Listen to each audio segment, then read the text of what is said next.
can't believe that 19 years has gone by. It feels like it all happened yesterday. And there's not a day that goes by that we don't think of you, Paul. The Pearson family have never really got over what happened to their son in 1991. 7-year-old Paul was playing on his bike in the summer holidays when he was snatched, beaten, raped and then strangled. The police search ended close to these allotments.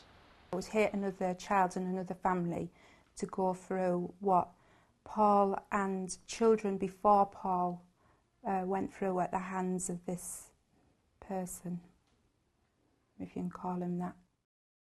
The killer, Richard Blenkey, will next year complete his minimum sentence. Nothing is certain about his release, but it raises the prospect of him getting out on licence.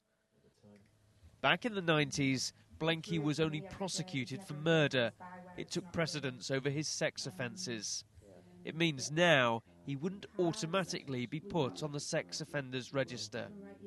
The register was introduced in 1997. The family have realised Blenkey is not alone in potentially avoiding it.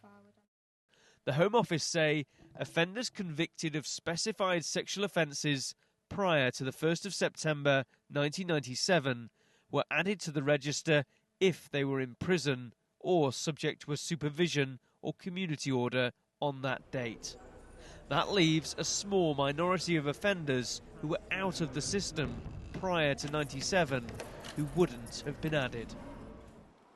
The complexities mean very little when revisiting the spot where Paul was killed.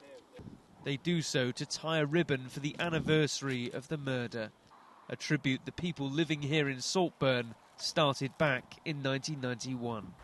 This is where he spent the last few minutes of his life.